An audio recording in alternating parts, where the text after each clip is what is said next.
mean, the honor, obviously, of being named as the position that you were named in the 75th NFL team, that's extraordinary. The fact that you're still playing and getting that honor, you're to be congratulated.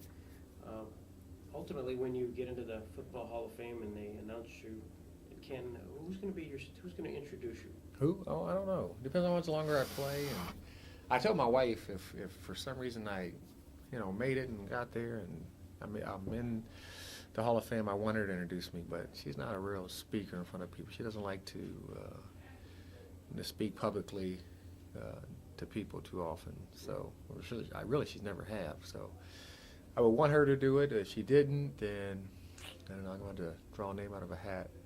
Is your college coach, is he still alive? Yeah, Leon Burnett. Yeah. Mm-hmm. He's still alive. Is that who you reflect back and you say, who's that guy that gave me that little extraordinary inspiration and who told me I could be really good?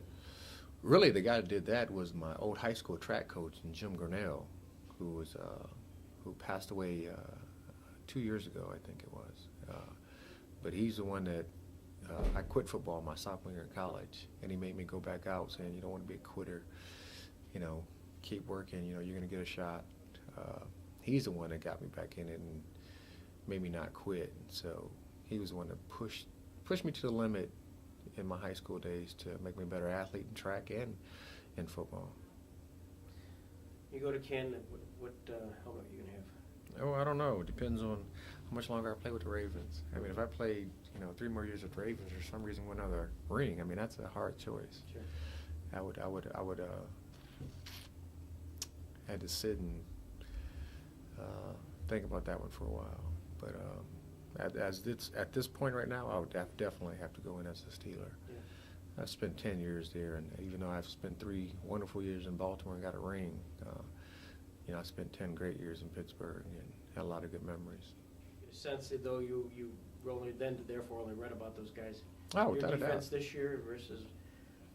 Well, they played well for several years. I mean, I think like a 3 or 4 year span, they played some really good football. So, and this year, I mean, we had a great year as a defense. We set some records.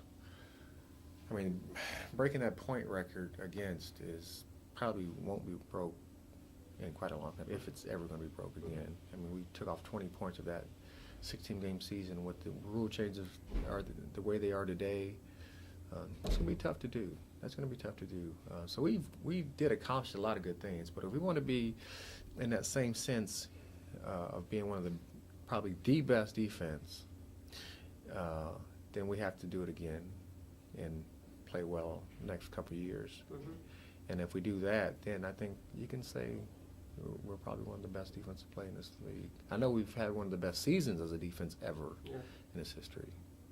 Did you ever thought you'd get a chance to go back out of the Super Bowl? You never know. You never know what fate holds for you 5 years down the road. We can always guess, assume, want, wish, hope, but you never really know. So when I left Pittsburgh, I left Pittsburgh for less money to go to San Francisco trying to get that opportunity. Mm-hmm. And that didn't work out. We lost an NFC Championship game, and it basically was a one-year deal there. And after that season was over, Marvin Lewis called me up from Baltimore, and he said we were interested. We'd like for you to come over here and talk to the team, and I did that. And I didn't know where Baltimore was at. Yeah, I was going to say, this is sort of a brand new team. I bet you're thinking to go to the Super Bowl. I don't know if I want to go to Baltimore. Well, I seen the young talent they had on paper, which is a lot of good players that were real young and raw, especially on defense. Offense, they were, they had some good players, but they just lost Vinny Testaverde, and I knew that was going to hurt. Mm-hmm. But seeing the young talent they had on defense and the defensive system they had in place with Marvin, I knew it was going to be a good defense. It was just a matter of guys maturing, understanding the system better, understanding the game better. And then Ted Marchibroda was there, who was a great guy. But this team and Ted didn't mix the right way. And they brought in Brian Billick, luckily for us, and he got rid of all the guys that were distractions to the football team. And, he did it from day one.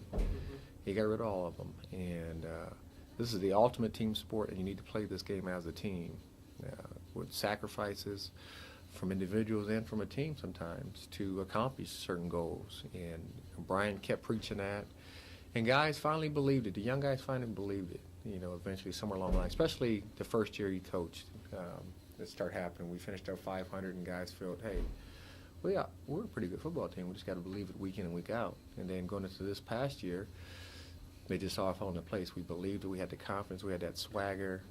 And there's a fine line between winning and losing, I always tell the young guys. And confidence is a huge factor in that in playing sports. If you believe you can accomplish and you can win, you're more likely you're going to win. But if you never believe it, you can never win. So we had that swagger going to the season. And Billy definitely filled that role. So did I ever think that I'd ever go back? Never knew. But you always have in the back of your mind, you chase the ring somewhere along the line. And luckily for me, it ended up in the right city. Was it a plus to go to the Ravens, too? It was sort of a new team, and you thought, I could be getting into something right as it's beginning to grow, and it'd be nice to start out that way. Plus you could be looked at as a veteran with a young... Well, I definitely was I was definitely the elder spokesman going into the whole thing. I mean, they sat between, my locker sit between Ray Lewis's and Peter Bowere's locker, who were, when I went there, were second-year players and two good young linebackers, but completely raw, didn't understand the game. And so I knew my role was to lead by example, by expectations in the meeting rooms, what I would say in the locker rooms, on the practice field.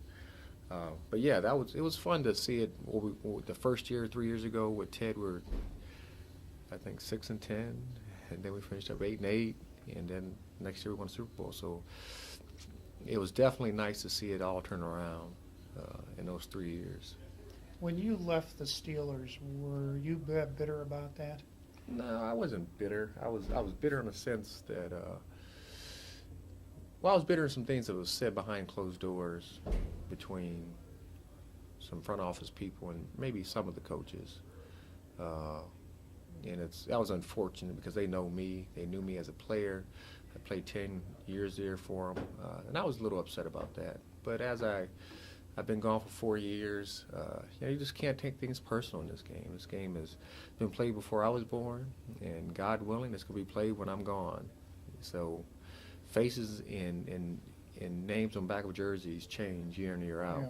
So you can't take things too personal about this. What was supposed to be their reason to let you go? Were they considering you were, quote, old? It's like the maybe Frank so. I don't know Robinson exactly deal? what everything was said, but I would believe they just thought I couldn't play anymore.